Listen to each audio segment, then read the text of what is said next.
What if my pet's play was actually a terrifying ritual, based on a listener submission? If your pet is in the room right now, don't say their name. Don't pat the couch. Just listen and see if they come anyway. Welcome back. Tonight's story isn't about a haunted house or a cursed object. It's about something lying on your couch right now, wagging its tail. This is a message we received from a listener who asked us not to use his real name. For the sake of the story, we'll call him Marcus. What you're about to hear are his words. My name doesn't matter. Just picture a regular black man in a small apartment, late nights, cheap coffee, and a dog who loves him more than anyone else on earth. Her name was Penny. I used to call it zoomies. You know the scene.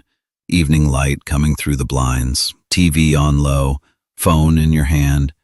Then, out of nowhere, your dog snaps awake like somebody hit a switch, nails clicking on the floor, body low, eyes wide.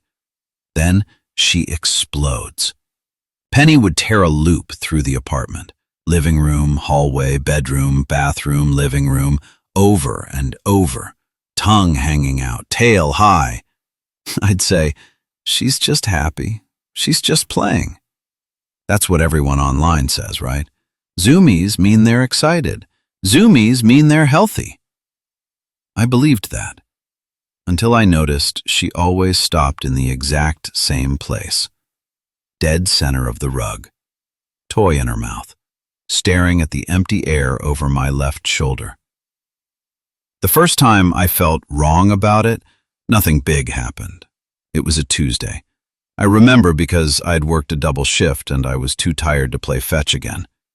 Penny grabbed her favorite toy, a shredded stuffed fox, and trotted over. She dropped it right at my feet like she always did. Then she backed up and stared. I didn't move. She nudged it closer. I didn't move. She gave one short bark, not playful, not angry, just like a reminder. Like I'd missed my line. Not tonight, girl, I said. I'm tired. She froze. Then very slowly, she picked the fox back up. Not with her usual goofy bounce. Her body was tight, controlled.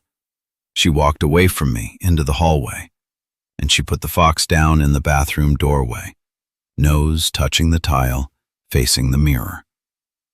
Then she sat. Not looking at me, not looking at her reflection, looking above it, at something I couldn't see.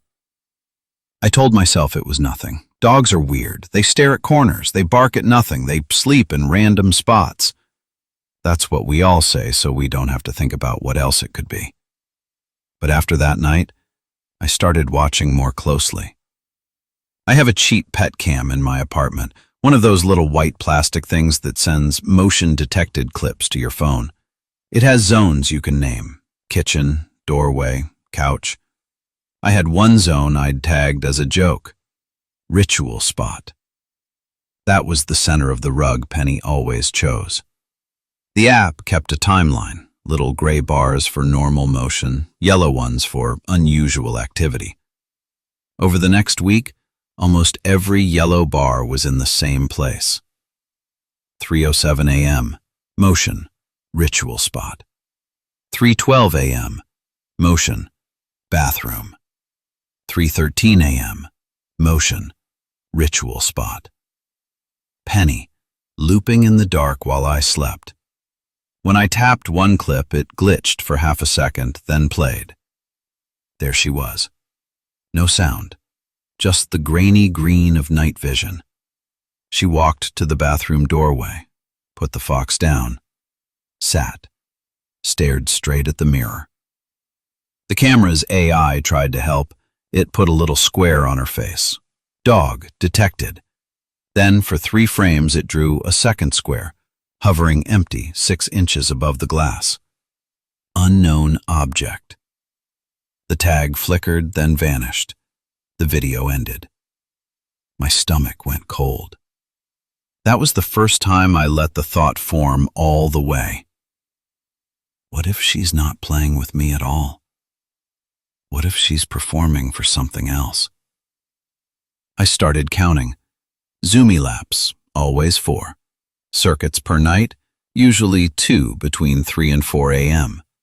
Toy drops, morning at my feet, night at the bathroom door. I checked my work hours. There was a pattern. She only did the full Zoomie circuit on days I spent more than 7 hours straight on my laptop without leaving the apartment. Not 6, not 9, 7. As if my own stillness was a timer. The day I broke the pattern on purpose, Penny broke too. I came home early, didn't open the laptop, just sat on the couch and watched her.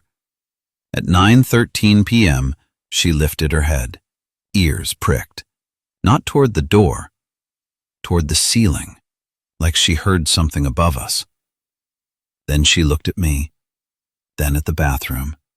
Her paws started to tremble. She took exactly 1 step toward the hallway, stopped, looked back at me, eyes wide, breathing fast. "Go on," I said. "You want to run? Run." She didn't. She walked to the bathroom doorway like her joints hurt, put the fox down, sat, stared at the mirror, tail flat. I stayed on the couch. The air felt thick, heavy, like walking into a room right after someone stops whispering. When she finally finished, after 4 slow laps and 1 toy drop, she didn't come back for praise. She went straight to the bedroom and lay down with her back to me. The next morning, my phone was a mess. PetCam app, 47 notifications overnight, half of them blank thumbnails. My banking app, unsuccessful login attempt from unknown device. My cloud backup, we're sorry, your last sync failed. Little things, annoying, easy to blame on a bad connection, an update, anything else. But then I opened the PetCam again. The timeline had changed. The ritual spot label I'd typed as a joke was gone. In its place was a system tag I hadn't created. Zone 4, Containment. I checked the settings. No way to edit that name. No record of when it had changed. I went to my laptop, opened a search engine, and started typing. Dog behavior, obsessive circuits, mirror. The suggestions dropped down before I finished. Canine Domestic Containment Protocol, PDF. Wardline Pet Observation Manual.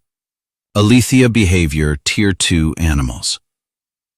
I hadn't typed any of those words. "Okay," I said. "That's new." I clicked the first one. It led to a dead link. Second one, access forbidden. Third, a cached fragment of a veterinary training document, half corrupted, text in gray. I could only read 1 clean section. Level 2 companion specimens are authorized for domestic containment duties. Do not interrupt repeated loops near reflective surfaces. Owner, positive reinforcement is required to maintain barrier stability.